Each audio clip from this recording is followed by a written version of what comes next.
Boa noite, Maurício. Boa noite, amigos aí da bancada. Boa noite, senhores telespectadores do programa Interligados. Hoje o programa está no Parque Mãe Bonifácia, aqui na cidade de Cuiabá. O Parque Mãe Bonifácia ele foi criado no ano de 2000 pelo então governador Dante Martins de Oliveira. É uma área de 77 hectares que preserva a flora e a fauna da região do Cerrado Mato-Grossense, aqui dentro da cidade de Cuiabá. O Parque Mãe Bonifácia, ele é composto então de trilhas, por trechos pavimentados e áreas de areia e terra batida, por onde a população de Cuiabá, que frequenta intensamente o Parque Mãe Bonifácia, faz caminhada, trilhas, passeiam. Então é muito frequentado esse parque aqui pela população. Na verdade, o parque tornou-se um dos grandes atrativos turísticos da cidade de Cuiabá, de onde as pessoas visitam e conhecem um pouco da flora e da fauna do Cerrado brasileiro e do Cerrado mato-grossense. Em 2014, o Parque Mãe Bonifácia passou a ser uma unidade de conservação. Hoje nós vamos mostrar para o telespectador do programa Interligados um pouco desse Cerrado mato-grossense e desse Parque Mãe Bonifácia.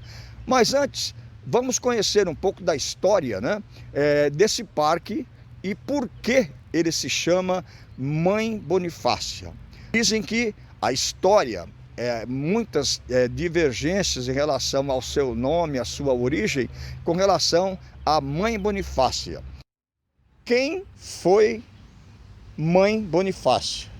A professora doutora Maria de Lourdes, ela tem um artigo publicado que conta um pouco dessa história. Existem divergências, professora doutora Maria de Lourdes, em relação a Mãe Bonifácia, Oi, Paulinho, obrigada pela oportunidade.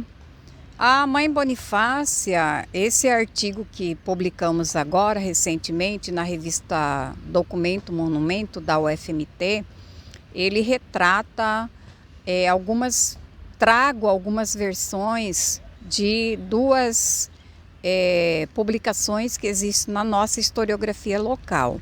São dois autores clássicos, renomados da historiografia local, e uma das versões fala que ela era escravizada e a outra versão diz que ela não era, mas que ela vivia numa mata. Essa mata é o Parque Mãe Bonifácia hoje, e que um dia esta área foi também área militar. Correto? E a partir dessas versões, nós encontramos alguns documentos de autoridades políticas da localidade, como, por exemplo, o relatório dos presidentes de província, relatório judicial do Tribunal Judicial daqui de Cuiabá, de 1864, e todos esses documentos pesquisados no Arquivo Público do Estado de Mato Grosso. E confrontando essa documentação com os dados existentes, do que dizem que ela foi escravizada, que ela era alforriada, que ela era uma mulher curandeira, feiticeira, que tinha algumas habilidades artísticas, que sabia bordar, entre outras questões, tinha conhecimentos de plantas medicinais, que era uma curandeira, mas que vivia nessa mata.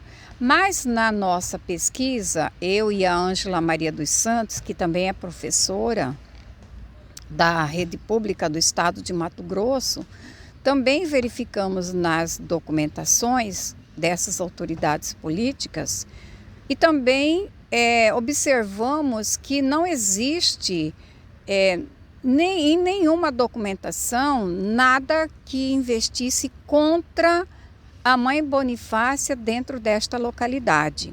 Não há um combate né, dizendo agora vou destruir a área onde está a Mãe Bonifácia. Não existe isso, pelo contrário.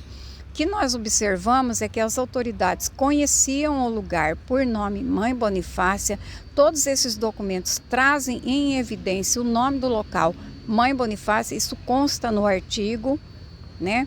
O nome do artigo, para quem não viu, chama Mãe Bonifácia, uma memória ancestral, da ancestralidade entre o passado e o presente.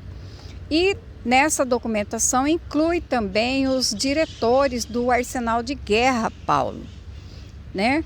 Por quê? Porque o arsenal de guerra também guardava armamentos, né?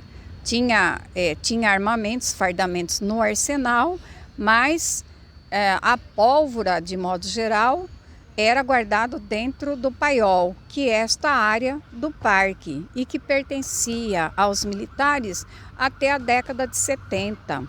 Me parece que em 1978, mais ou menos, que eles entregam isso para o governo do estado, certo? E também verificamos que havia um nome de rua chamado Mãe Bonifácia e um bairro também chamado Mãe Bonifácia, que hoje é o bairro Duque de Caxias.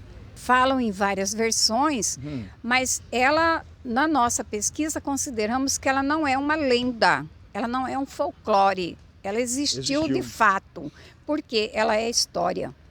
História são feitas de personagens, personagens têm ações, e essas ações ela manteve durante tempos, pelo menos o que mostra a documentação no século XIX, de que a localidade chamada Mãe Bonifácia, que é este parque aqui, então isso para nós são indícios de que ela de fato existiu.